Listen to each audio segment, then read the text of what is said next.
شاید پچھلی گفتگو میں نے آپ کی خدمت میں عرض کیا تھا، ایک عالم دین کے لیے، چونکہ جس طرح سے مجھے بیان کیا گیا ہے، اکثر سامعین کرام یا علماء اعظام ہیں یا طلاب کرام ہیں، لہٰذا ان نکات کو تکرار کرنا اپنی ذمہ داری سمجھتا ہوں کہ ایک عالم کے لیے خصوصیت سے ان 3 نکات کا رکھنا اور اپنانا بہت زیادہ ضروری ہے۔ ایک یہ کہ اس کے وجود میں اور اس کی زندگی میں، اس کی دید میں، اس کی نگاہ میں جامعیت ہونی چاہیے۔ جب دین ایک جامع دین ہے اور پورے معاشرے کی اصلاح کے لیے ایک تعلیمات کا مجموعہ میرے اور آپ کو فراہم کر رہا ہے، تو وہ افراد کے جو انبیاء اور اوصیاء کی سیرت پر چلنا چاہتے ہیں، ان کی بھی ذمہ داری بنتی ہے کہ ان کی نگاہ میں بھی جامعیت پائی جائے۔ لہٰذا بہت ضروری ہے کہ انسان اگر کسی تخصص یا اسپیشلائزیشن کی طرف جانا بھی چاہتا ہے تو بہرحال ابتدائی طور پر دین کو اس کی تمام تر جامعیت کے ساتھ اور تمام پہلوؤں کے ساتھ جان لے، اور پھر اگر خصوصیت سے کسی فیلڈ میں آگے بڑھنا چاہتا ہے تو آگے بڑھے۔ کہ اس کا اہم ترین فائدہ یہ ہوگا کہ اسے معلوم ہے کہ اس طرح سے گاڑی مختلف اجزاء اور جو ہے وہ پارٹس پر مشتمل ہوتی ہے، دین کے بھی مختلف پہلو ہیں، مختلف شعبے ہیں، کہ اگر میں کسی شعبہ حیات میں کام کر رہا ہوں اور دوسرا عالم دین یا دوسرا کوئی فرد کسی دوسرے شعبے میں کام کر رہا ہوں، تو انشاءاللہ میں اس کی تائید کر سکوں، اس کے لیے دعا کر سکوں، اس کی ہمراہی کر سکوں، اور خدا نخواستہ کبھی جو ہے وہ دین کی اور اس عمارت کے کسی اہم پرزے کے گرنے کا یا جسے کہہ سکتے ہیں ٹوٹنے کا سبب نہ بنو۔ تو ایک اہم ترین شے جامعیت ہے۔ پروردگار متعال سے دعا طلب کرتے ہیں کہ ہمیں اس سلسلے میں توفیق عطا فرمائے۔ دوسری اہم ترین شے للہیت ہے، اپنے کاموں کو خدا کی خاطر بجا لانا۔ فرمایا معصوم نے جو شخص بھی اللہ کے لیے علم حاصل کرتا ہے، اللہ کے لیے اس پر عمل کرتا ہے، اللہ کے لیے دوسروں تک پہنچاتا ہے، اسے ملکوت السماوات میں، آسمانوں میں عظیم پکارا جاتا ہے۔ جو آسمانوں کی حقیقت ہے اس میں اسے عظیم جانا جاتا ہے۔ ہم میں سے ہر شخص عظیم ہونا چاہتا ہے، بڑا اپنے آپ کو دیکھنا چاہتا ہے، بلندی چاہتا ہے، منزلت چاہتا ہے، مقام و مرتبہ چاہتا ہے۔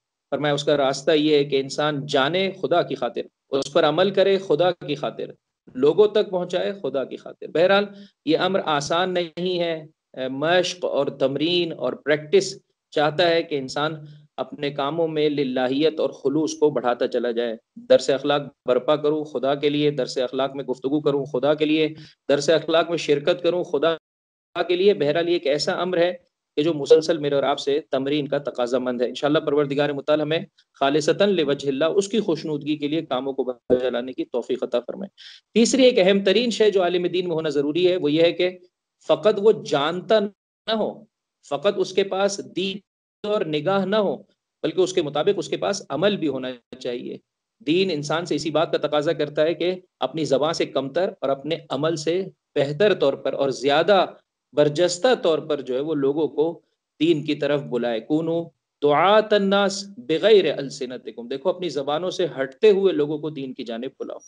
بہرحال خداوند متعال سے دعا کرتے ہیں کہ وہ ہمیں مقام عمل میں بھی بہتر ہونے کی توفیق دے۔ آج جو ہم معاشرے میں دیکھتے ہیں یہ پستی، آج جو معاشرے میں خصوصیت سے مسلمان معاشرے میں یہ جو زوال دیکھتے ہیں، اس کے پیچھے جہاں بہت سارے فیکٹرز ہیں، اس میں ایک اہم ترین فیکٹر اور عامل عالم ربانی کی کمی ہے، عالم ربانی کا معاشرے میں نہ ہونا ہے، کہ جو جامعیت کے ساتھ دین کو جانے، لوگوں تک اس دین کو اپنے عمل کے ذریعے پہنچائے، اور ان تمام کاموں کے پیچھے جز خوشنودگی پروردگار کے اور کچھ بھی نہ ہو۔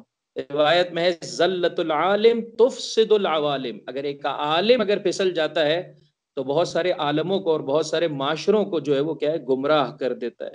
یہ روایت کے مطابق کشتی کے ٹوٹنے کی مانند ہے، کہ نہ صرف یہ کہ انسان خود غرق ہوتا ہے بلکہ بہت سارے افراد کے غرق کر دینے کا اور غرق ہو جانے کا سبب بنتا ہے۔ یہی سبب ہے کہ انسان طلبگی کے جو زمانے کو گزار رہا ہوتا ہے کہ جس کا کوئی اختتام نہیں ہے، من المہد الی اللحد ہے، کیا ہی اچھا ہو کہ انسان جہاں حصول علم کے لیے اپنا وقت لگائے، بہت اچھی بات ہے، وقت ضائع نہ کرے، غفلت کے اوقات انسان کی زندگی میں نہ ہو، اپنی جوانی سے بہتر طور پر جو ہے وہ استفادہ کرے۔ جب تمام قوت عالم شباب میں ہے، ایک مرتبہ جوانی ملی ہے میرے بھائی، اس کے بعد نہیں ملنے والی، ایک مرتبہ یہ سلامتی ہے، یہ عافیت ہے، پھر انسان کو نصیب نہیں ہونے والی۔ لہٰذا کیا ہی اچھا ہو کہ انسان ایک ایک لمحے سے بھرپور طریقے سے حصول علم کے لیے، آل محمد کے مکتب کو جاننے کے لیے کوشش کرے۔ ایک اوریجنل پیس ہے، ایک چھوٹا ہے، میں اس کے ساتھ مختلف سے بھی اسی زمانے میں واقفیت حاصل کرے. دوبارہ سے کوئی آواز میرے کانوں میں پڑ رہی ہے، اگر اسے بند کر دیا تو بڑی مہربانی. اس کے ساتھ ساتھ انسان اسی زمانے میں مختلف مہارتوں سے جو ہے وہ اپنے آپ کو روشناس کرے. مثلا لکھنے کی مہارت، مثلا بولنے کی مہارت، مثلا لوگوں کے ساتھ رابطہ کرنے کے جو آداب ہیں ان کی جانب توجہ کرے. لیکن اہم ترین توجہ جو اس مقام پر ضروری ہے وہ ہے اپنے نفس کا تزکیہ، اپنے آپ کو پاکیزگی کے مرحلے پر پہنچانا. جس چیز کو جان رہا ہے، جب جان لیا کہ وہ صحیح ہے، حقیقت کے مطابق ہے، تو اسے مقام عمل میں لے آئے اور خالصتاً لوجہ اللہ اپنے طلبگی کے زمانے کو گزارے. کہ قطن میں، اور آپ امید کر سکتے ہیں کہ جو شخص اس طرح سے مقام علم میں کوشش کر رہا ہو، دوسری جانب سے مختلف مہارتوں کو، مختلف ٹولز اور میڈیمز کو جس کے ذریعے سے دین کو لوگوں تک پہنچانا ہے ان کے حصول میں کوشش کر رہا ہو. میں ایک چھوٹی سی مثال رائٹنگ کے حوالے سے آپ کو دیکھ سکتا ہوں. اکثر طلبہ کی رائٹنگ اس طرح سے اچھی نہیں ہوتی. یہ ٹھیک ہے، بہت زیادہ کوئی اہمیت کی حامل شے نہیں ہے، لیکن اسلام ایک خوبصورتی کو ہر انسان سے تقاضا کرتا ہے. تو لہٰذا مثال کے طور پر اگر کوئی پیغام دینا چاہتا ہے تو اپنی رائٹنگ کو بھی بہتر بنانے کی کوشش کرے. بہرحال انسان ایک جانب سے علم، دوسری جانب سے مہارتیں، تیسری اہم ترین شے تربیت ہے. شہید ثانی کتاب منیت المرید میں ارشاد فرماتے ہیں کتنے ہی ایسے علماء ہیں جو منزل مقصود تک نہیں پہنچ پاتے ہیں، اور کتنے ہی ایسے علماء ہیں کہ جو منزل مقصود کو، کہ جو شاید 10 سال میں، 20 سال میں انہیں نصیب ہونے والی تھی، 40 سال میں حاصل کر پاتے ہیں. دونوں اعتبار سے انسان خطا اور نقصان، منزل مقصود پر نہ پہنچ پائے تو بھی نقصان میں ہے، اور اگر منزل مقصود کو دیر سے حاصل کرے تو بھی. لہٰذا انسان کی ذمہ داری بنتی ہے کہ بہترین مقام اور مرتبے پر جلد سے جلد تر رسائی حاصل کرے تاکہ ظہور کے اسباب کی فراہمی ہو سکے. جس آیہ کریمہ کو آپ کی خدمت میں نے سرنامہ کلام میں پیش کیا اور چاہتا ہوں کہ اس ذریعے سے اپنے موضوع سے متصل ہوں. سورہ مبارکہ زمر کی آیت نمبر 53 سے لے کر 59 کا یہ ایک مجموعہ ہے جسے آج کے شب جمعہ میں آپ دوستوں کی خدمت میں بطور ہدیہ پیش کرنا چاہتا ہوں. اس کی آخری آیت کو میں نے آپ کی خدمت میں پیش کیا کہ جو میرے موضوع سے متعلق ہے، لیکن اگر آپ آیت نمبر 53 سے پڑھنا شروع کریں تو بہت زیادہ انسان کو یہ آیتیں امیدوار بھی کرتی ہیں اور راستہ اور ہدایت کا طریقہ کار بھی بیان کرتی ہیں. اے اپنے نفسوں پر اسراف کرنے والوں، اللہ کی رحمت سے نا امید نہ ہو. ان اللہ یغفر الذنوب جمیعا انہ هو الغفور الرحیم. پروردگار متعال تیرے ایک ایک گناہ کو معاف کر دے گا، وہ رحم کرنے والا، وہ معاف کرنے والا ہے. لیکن اس کے لیے راستہ کیا ہے؟ اپنی رب کی طرف پلٹو. انیبوا الی ربکم. انشاءاللہ آپ اپنے طور پر خود دیکھ لیجئے. میں آخری آیت کو فقط پیش کرنا چاہتا ہوں، باقی آیتوں کی جانب فقط اشارہ کر رہا ہوں. طرف پلٹ جاؤ. دوسرا حکم، سر تسلیم خم کر دو، سرنڈر ہو جاؤ، سر سجود ہو جاؤ. واتبعوا احسن ما انزل الیکم من ربکم. اور جو پروردگار نے بہترین تعلیمات کا مجموعہ بھیجا ہے اس کی اتباع کرو. فقط زبانی طور پر یا فقط عقیدتاً سرنڈر ہونا کافی نہیں ہے، اپنے عمل میں بھی بہتری لاؤ. من قبل، پھر دوبارہ سے اسلام اس بات کی طرف، قرآن اس بات کی طرف تاکید کر رہا ہے، جھنجھوڑ رہا ہے. میں نے ابتدا میں ایک جملہ استعمال کیا، دقت کریں. اس کورونا ظاہری سے ہر آدمی گھبراتا ہے، چاہتا ہے کہ میرا جسم سالم رہے، لیکن کورونا معنوی سے میں اور آپ کیوں نہیں گھبراتے؟ یہ غفلت کی زندگیاں، یہ ہدف خلقت کی فراموشی، یہ مسلسل دنیا میں غیر انسانوں کی طرح زندگی بسر کرنا، کھانا پینا اور سونا، یہ تو انسان نہیں ہے. یہی سبب ہے قرآن کریم دوبارہ سے اس مطلب کی جانب تاکید کر رہا ہے، من قبل ان یاتیکم العذاب بغتۃ. دیکھو اس سے پہلے سر تسلیم تعلیمات اور پروردگار متعال کی دی ہوئی تعلیمات کی، من قبل ان یاتیکم العذاب، قبل اس کے کہ عذاب تم پر آ جائے، بغتۃ، اچانک. تو سوتا ہے انسان بیدار، انسان کی ہمیشہ کی زندگی کا آغاز ہو گیا. کہ جب اس زندگی کا آغاز ہوگا وہاں پر ہونے والے مراحل، ندامت، حسرت کی کیفیت کو قرآن کریم آج میرے اور آپ کے لیے پیش کر رہا ہے. ہر زمانے کے لیے، ہر انسان کے لیے قرآن ہدایت کا پیغام ہے. ان تقول نفس، اس موقع پر انسان ایسا نہ ہو کہ اپنے آپ کو آمادہ نہ کرے اور پھر نفس اس موقع پر فریاد کرے. دیکھو چاہتے ہو اپنے آپ کو بچانا ان فریادوں سے، انیبو، اسلمو، اتبعو، پلٹ آؤ، سرنڈر ہو جاؤ، اتباع اور پیروی کرو. قبل اس کے کہ وہ وقت آ جائے کہ پھر نفس سے انسانی فریاد بلند کرے گا جو آمادہ نہیں ہوگا. یا حسرت علی ما فرطت فی جنب اللہ. میں نے اللہ کی تعلیمات کے سلسلے میں، اللہ کے نبی کے سلسلے میں، اللہ کی دی ہوئی کتاب کے سلسلے میں، اس کی حجتوں کے سلسلے میں کیوں کر کوتاہی کی. واہ حسرتا. اور میں مذاق اڑانے والوں میں سے، تمسخر اڑانے والوں میں سے کیوں کر بنا. یا پھر یہ کہے گا یہ نفس، لو ان اللہ ہدانی لکنت من المتقین. اگر میرے رب نے میری ہدایت کی ہوتی تو میں بھی متقین میں سے ہو جاتا. یا یہ کہے گا یہ نفس جب عذاب کو دیکھے گا لو ان لی کرۃ فاکون من المحسنین، کاش میرے لیے بھی ایک لمحہ پلٹنے کا مل جائے تو میں بھی احسان کرنے والوں میں سے اور نیکوکاروں میں سے ہو جاؤں. بقیہ موارد میں دیکھیں پہلے جو انسان حسرت اور فریاد بلند کر رہا ہے یہ ایک واقعیت ہے کہ جو انسان کی زبان پر آئے گی. تیسرے مرحلے میں جو انسان عذاب کو دیکھ کر واپس پلٹنے کی بات کر رہا ہے اس کا جواب قرآن کریم مختلف جگہوں پر دے چکا ہے کہ جب موت رونما ہو گئی اب پلٹنے کا موقع نہیں ہے. اس دوسرے والے مطلب کا جواب اس مقام پہ دیا جا رہا ہے کاش میرے رب نے میری ہدایت کی ہوتی تو میں بھی متقیوں میں سے ہو جاتا. بلا، پروردگار متعال فرماتا ہے ایسا نہیں ہے جیسے تو کہہ رہا ہے، ہم نے تیری ہدایت کے اسباب کی فراہمی کی تھی. قد جاءت کا آیاتی، میری نشانیاں تیرے پاس آئی تھی. فکذبتا، تو نے نشانیوں کا انکار کیا، ان کی تکذیب کی. واستکبرتا، توجہ چاہتا ہوں عزیز، واستکبرتا، تو نے تکبر کیا، تو اپنے آپ کو کچھ سمجھنے لگا اس لیے حق سے منہ موڑ لیا. وکنت من الکافرین، اور تو کافروں میں سے ہو گیا. تکبر تکبر تکبر جب یہ انسان کے وجود میں پیدا ہو جائے عزیزوں تو اس کا پہلا مرحلہ یہ ہے کہ جب انسان کسی بھی بنا پر اپنے آپ کو بڑا سمجھنے لگے تو اس کا پہلا مرحلہ یہ ہے کہ انسان آیات خدا کی تکذیب کرتا ہے، اللہ کی آیتوں کے سلسلے میں اللہ سے جھگڑتا ہے. اور دوسرا مرحلہ یہ ہے کہ تکذیب کرتے کرتے کرتے کافروں میں سے ہو جاتا ہے. نہج البلاغہ خطبہ قاسیہ، خطبہ قاسیہ. دیکھیں عزیزو انسان متکبر ہوتا کیوں ہے؟ دنیا کی کسی شے میں اپنے لیے بڑائی دیکھتا ہے اور پھر جب وہ شے اسے مل جائے تو سمجھتا ہے کہ میں بڑا ہو گیا.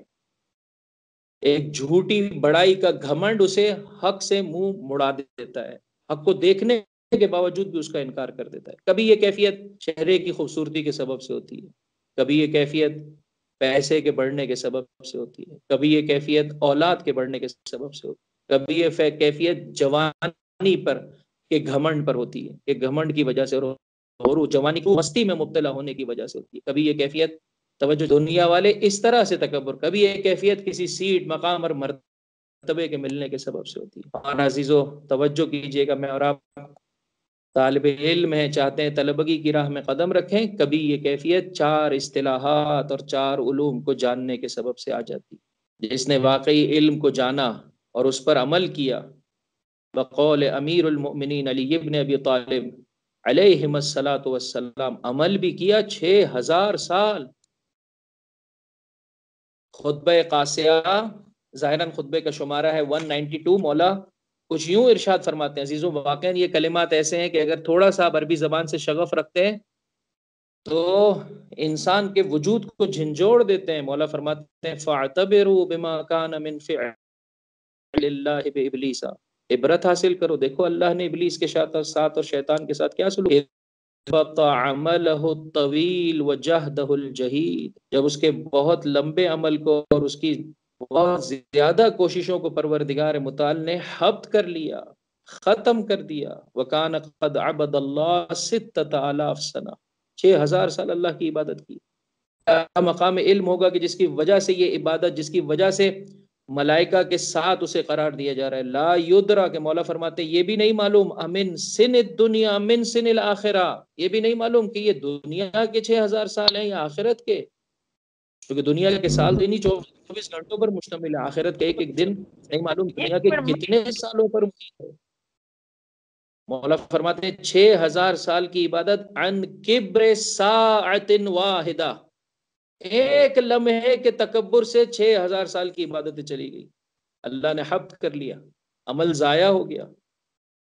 اللہ فرماتے ہیں فمن ذا، اب یہ میرے اور آپ کے لیے شب جمعہ میں عزیزوں جو کہ ڈھلتی ہوئی شام میں جمعرات کی واقعاً ایک پیغام، آپ کو موقع ملے دوبارہ سے اس خطبے کو جا کر دیکھیے گا اور اس کے ترجمے پر غور کیجیے گا. فمن ذا بعد ابلیس یسلم علی اللہ بمثل معصیتہ، اگر کوئی اسی جیسے گناہ میں مبتلا ہو، کبھی پیسے کا گھمنڈ ہے، کبھی سیٹ اور مقام کا گھمنڈ ہے، کبھی اس خاطر جو ہے وہ ظلم و ستم کی ندیاں اور خون بہائے جا رہے ہیں کہ ہم جو ہے وہ کیا ہے جوانی میں ہیں اور کون ہمارا راستہ روک سکتا ہے. کبھی ہم اس خاطر ظلم و ستم کر رہے ہوتے ہیں کہ ہم تو لڑکے والے ہیں، جیسے ہمارے معاشرے میں ہمارے معاشرے کی جو کیفیت ہے کہ بس چونکہ ہم لڑکے والے لہٰذا ہم حق پر ہیں، لہٰذا جو ہے وہ تکبر میں مبتلا ہیں۔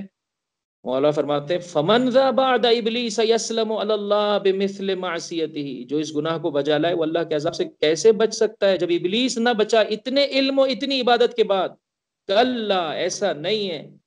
ما كان اللہ سبحانہ لیدخل الجنة بشرا بامر اخرج به منها ملکا، وہ جو فرشتوں کے ساتھ تھا بیماری کے سبب اسے جنت سے نکال دیا گیا، اسی بیماری کے ساتھ تو کیسے جنتی اور بہشتی؟ ان حکمہ فی اہل السماء واہل الارض لواحد، اللہ کا حکم زمین والوں کے لیے آسمان والوں کے لیے ایک ہی ہے۔ اللہ اور مخلوقات میں سے کسی ایک کے مابین کوئی ایسا رابطہ نہیں ہے کہ جس کی بنا پر وہ عالمین کے لیے تو ایک شے کو حرام قرار دے لیکن اس کے ساتھ خصوصی رابطے کی بنا پر اس کے لیے اس امر کو حلال قرار دے۔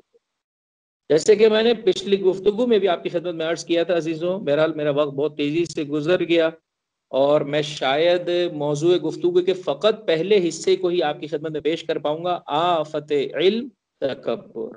اس کا دوسرا حصہ بہت ہی خوبصورت ہے کہ جو علم کی زینت کا، علم کے انسان کو بلند کرنے کا سبب بنتا ہے، تواضع، اگر کسی اور موقع پر پروردگار متعال نے توفیق عطا فرمائی تو آپ کی خدمت میں پیش کروں گا۔ عزیزو، جیسے میں نے پچھلی گفتگو میں آپ کی خدمت میں عرض کیا تھا، اگر آپ کے لیے موقع ہو تو میں نے اردو میں نہیں دیکھی لیکن انگلش میں اس کتاب کا میں نے خلاصہ دیکھا ہے، جیسے میں نے پہلے بھی آپ کی خدمت میں عرض کیا تھا، کتاب جامع السعادات، یعنی سعادتوں اور کامیابوں کو جمع کرنے والی کتاب۔ یہ کتاب ہے علامہ مہدی نراقی کی، اور آپ کا انتقال 1209 ہجری قمری میں ہوا ہے، اور آپ کے فرزند واقعاً کردار میں بھی وراثت کے اس طرح سے حامل ہوئے کہ انہوں نے کتاب معراج السعادہ لکھی، جو کہ اردو میں عروج السعادہ کے نام سے معروف اور مشہور ہے، کہ آپ کا انتقال 1245 ہجری قمری میں ہوا، تقریباً 35 سال کے بعد بیٹے کا بھی انتقال ہو گیا کہ امیر المومنین کے حرم میں جو ایوان علماء کہلاتا ہے اس کے زیر سایہ بابا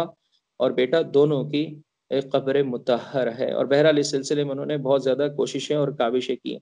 میں آج آپ کی خدمت میں 6 عناوین مختصر پیش کرنا چاہتا ہوں۔ ایک، کبر کی تعریف، تکبر کے بجائے کبر کہہ رہا ہوں اسی جامع السعادات کی کتاب کی روشنی میں۔ 2، عجب اور کبر میں کیا فرق ہے۔ 3، خود کبر اور تکبر میں کیا فرق ہے۔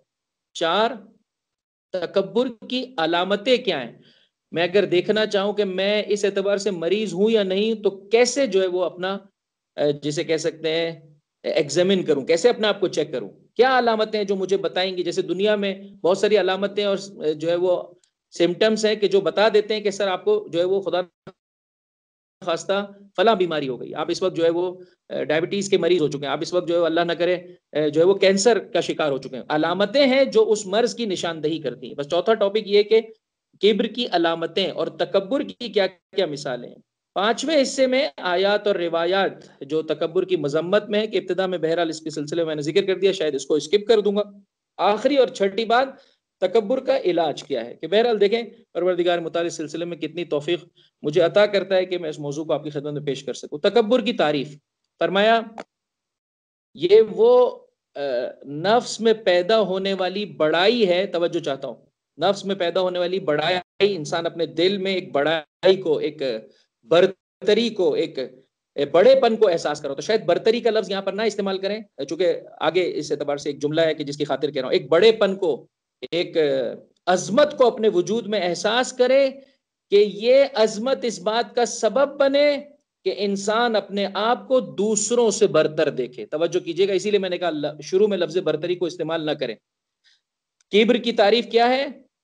ایسی بڑائی، ایسی عظمت جو انسانی نفس میں، انسان کے باطن میں، انسان کے دل میں پیدا ہوتی ہے کہ جس کی بنا پر انسان اپنے آپ کو دوسروں سے برتر دیکھ رہا ہوتا ہے، یہ اعتقاد رکھ رہا ہوتا ہے کہ میں دوسروں سے ممتاز ہوں، میں منفرد ہوں، میں دوسروں پر سبقت رکھتا ہوں، دوسروں پر فوقیت رکھتا ہوں۔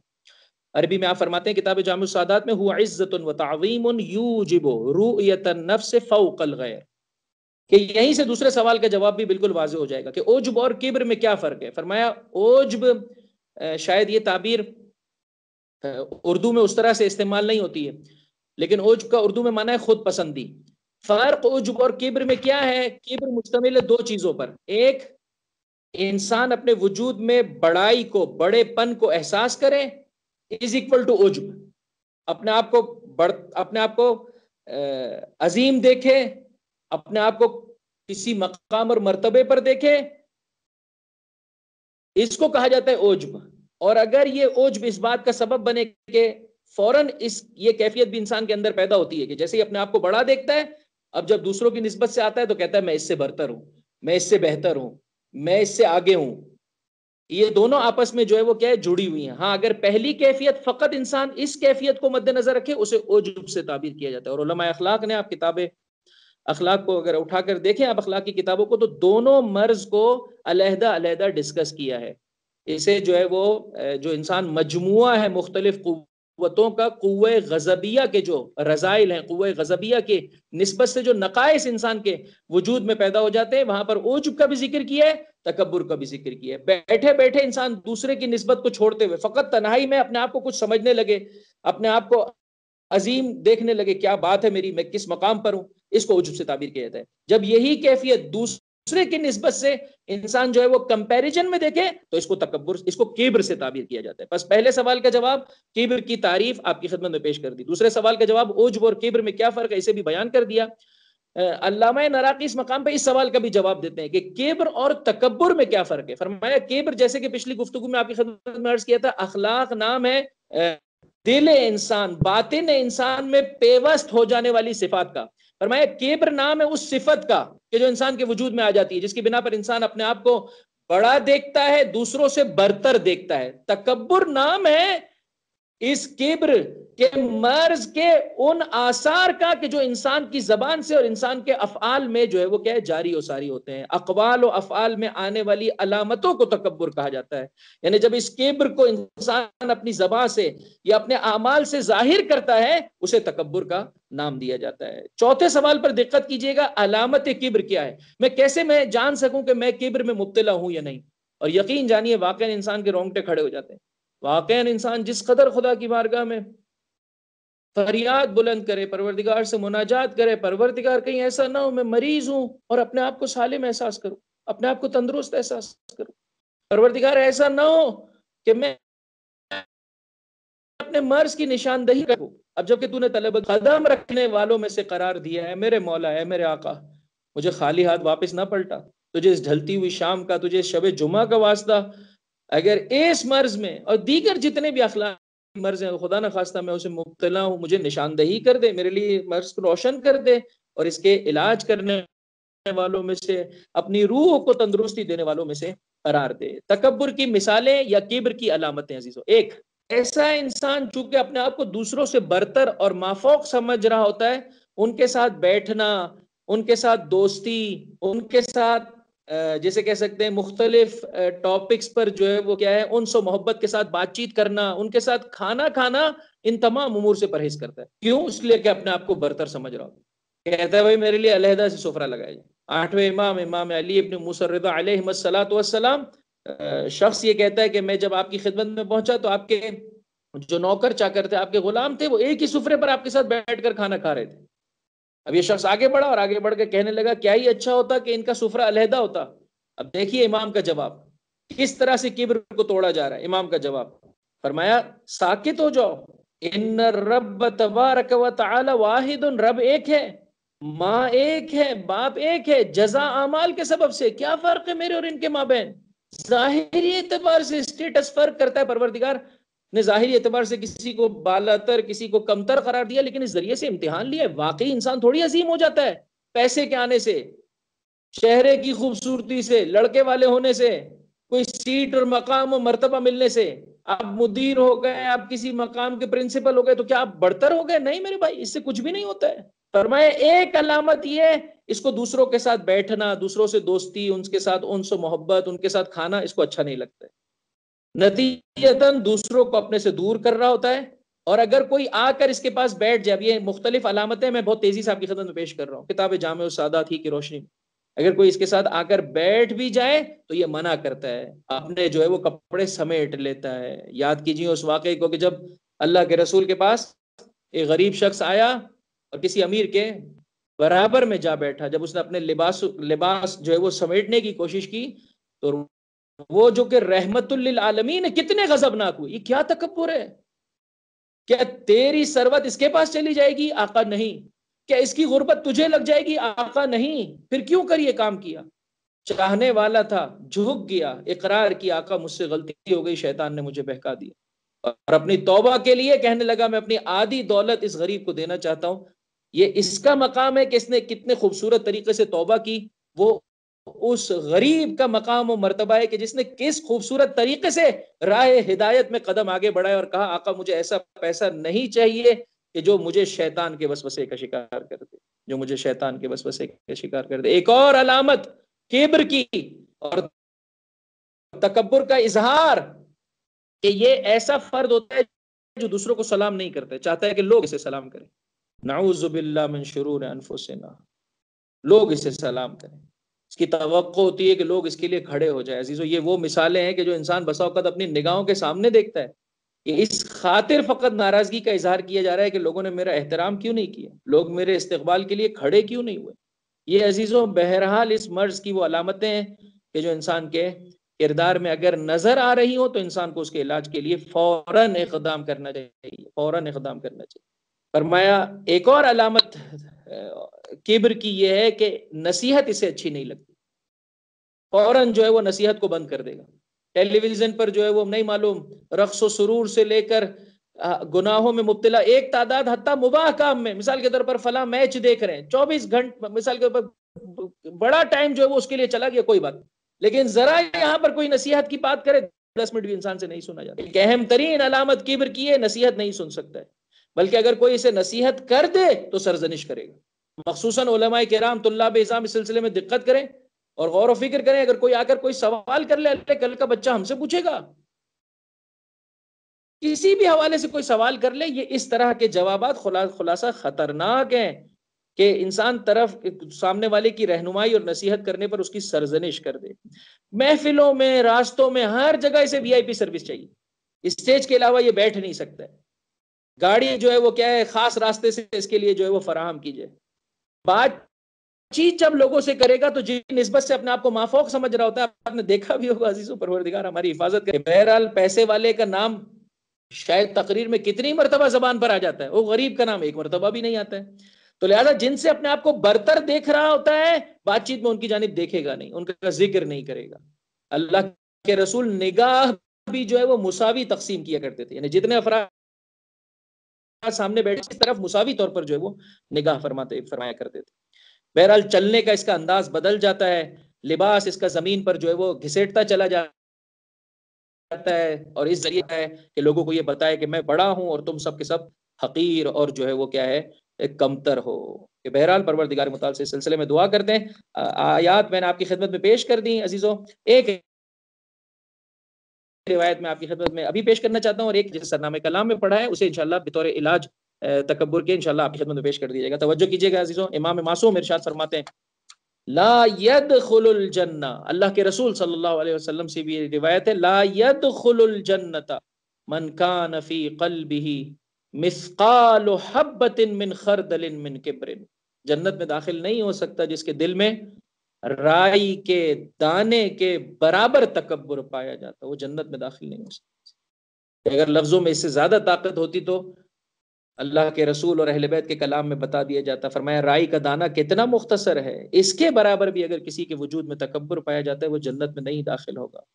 اور اے دنیا میں تکبر کرنے والے، جھوٹی عزت و شرف کے پیچھے دوڑنے والے، یاد رکھ اللہ کے رسول اور امام معصوم کا یہ ارشاد ہے یحشر المتکبرون یوم القیامت فی مثل صور الذر، چھوٹی چھوٹی چیونٹیوں کی صورت میں انہیں قیامت میں محشور کیا جائے گا. جیسا عمل ہے ویسی شکل قیامت میں دیکھ پائیں گے اور لوگ انہیں رونتے ہوئے جا رہے ہوں گے.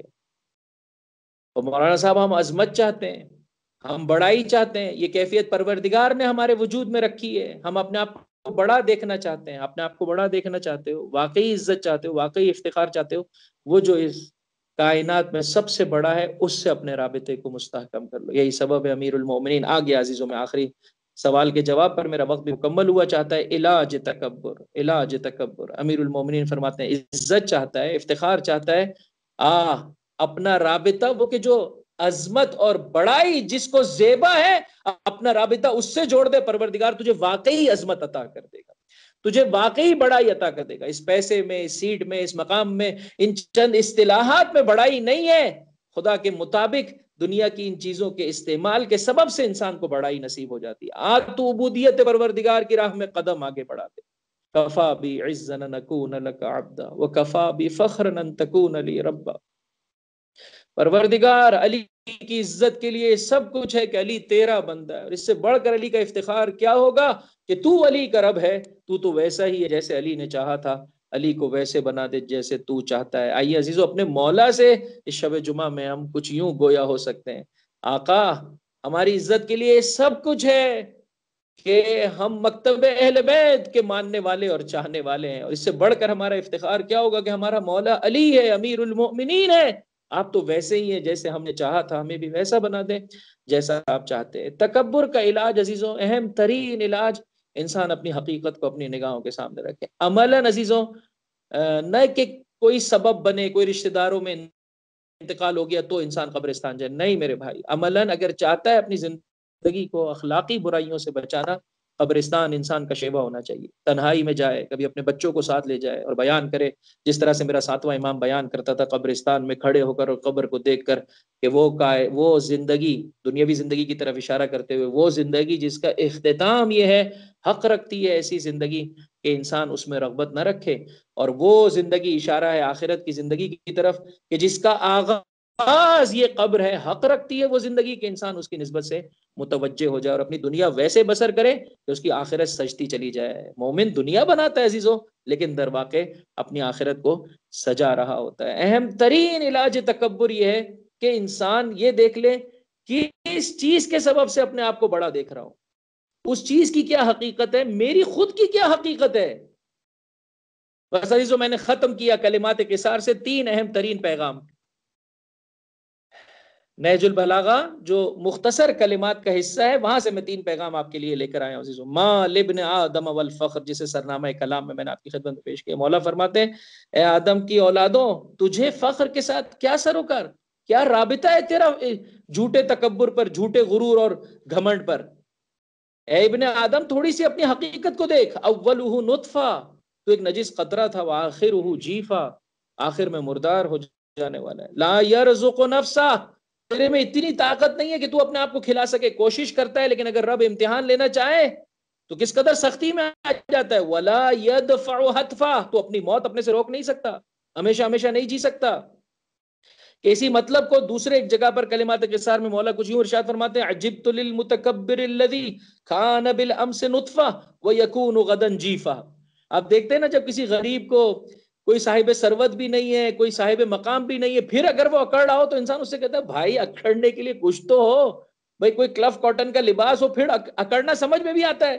یہ اس طرح سے جو ہے وہ غیر جسے کہہ سکتے ہیں صاف ستھرے کپڑے بھی نہیں ہے، پھر بھی اکڑ رہا ہے۔ تو اے انسان، تھوڑا تو اپنی کیفیت کو دیکھ، اکڑنے کے لیے کچھ تو ہو۔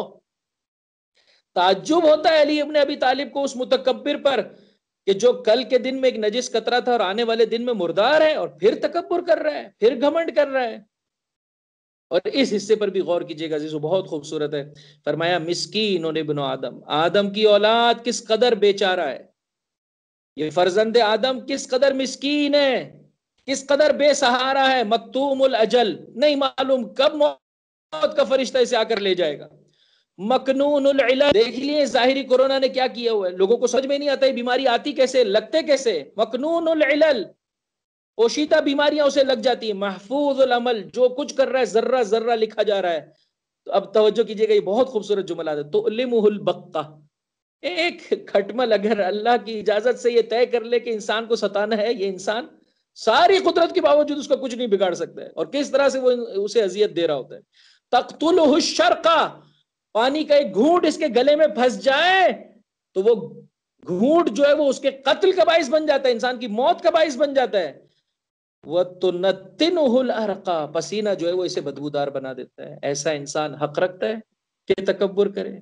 کسی اعتبار سے بھی حق نہیں رکھتا۔ آئیے عزیزو، جو واقعی کمال اور بزرگی ہے، واقعی جو عظمت ہے، واقعی جو بڑائی ہے اس سے اپنے رابطے کو مستحکم کیجیے، اللہ، اس کی حجتیں، پاکیزہ عمل، اور اس پر انسان افتخار کرے۔ دنیا اور یہ حقیقت اس طرح سے نہیں ہے کہ انسان اس پر افتخار کر سکے۔ خوب تواضع کے لیے کیا کرے، تواضع کہتے کسے ہیں، اور اس سلسلے میں کس طرح سے میں نے اور آپ نے کوشش کرنی ہے، انشاءاللہ آپ اپنے طور پر مطالعہ کر سکتے ہیں۔ اگر مجھے بھی موقع ملا تو آپ کی خدمت میں عرض کر دوں گا۔ انسان جب حق کو دیکھ لے تو اس کے سامنے جھک جائے، تکبر نہ کرے، منہ نہ موڑے۔ ایک وقت تک عزیز و حق کی آواز انسان کے کانوں میں پڑتی ہے، لیکن اگر انسان منہ موڑتا چلا جائے، اب ایک وقت ایسا آتا ہے کہ حق سنائی نہیں دیتا ہے۔ جس نے حق کی طرف توجہ کی، پروردگار نے اسے حر بنا دیا، اور جنہوں نے توجہ نہیں کی عزیزوں، التش التش کی صدائیں، میرے مولا کا بیان، میرے مولا کی فریادیں بھی انہیں نہ سدھار سکے۔ آؤ عزیزوں، قبل اس کے انسان کے لیے وقت ختم ہو جائے، انسان پلٹ آئے۔ پروردگار متعال مجھے اور آپ کو مرنے سے پہلے موت کے لیے آمادہ کر دے۔ جنہوں نے تکبر کیا وہ ہمیشہ کے لیے راندہ درگاہ حق ہو گئے، اور جنہوں نے تکبر کو چھوڑا، تواضع کیا، حق کے سامنے جھکے، آپ دیکھیے حق کس طرح سے استقبال کرتے کہ آپ دیکھ سکتے ہیں قانون ہے پروردگار یہ، جو اس کی راہ میں جھکے گا خدا اسے واقعی بڑائی عطا کرے گا۔ وہ جو ہمیشہ کے لیے لعنت اللہ علیہ تھا، جب اس نے حق کے سامنے جھکنا شروع کیا تو میرے مولا نے فرمایا اے ہور، میرے رب نے بھی تجھے معاف کر دیا۔ جب اس نے اپنی توبہ، اپنی قربانی اور اپنی جان کی شہادت کے ذریعے سے پیش کی، عزیزوں، میرا مولا فرزند زہرا شب جمعہ شروع ہوا چاہتی ہے، سرہانے بیٹھا ہے، اور آپ کی زبان پر یہ جملے ہیں، ہور تیری ماں نے تیرا کیا خوب نام رکھا ہے، تو دنیا میں بھی آزاد ہے تو آخرت میں بھی آزاد ہے۔ الا ولعنت اللہ علی القوم الظالمین وسیعلم الذین ظلموا ای منقلب ینقلبون۔ پروردگار متعال سے دعا کرتے ہیں کہ وہ ہمیں ان امراض روحانی کی قید سے نجات عطا کرے اور واقعی حریت کا تحفہ ہم سب کو عطا کرے برحمتک یا ارحم الراحمین۔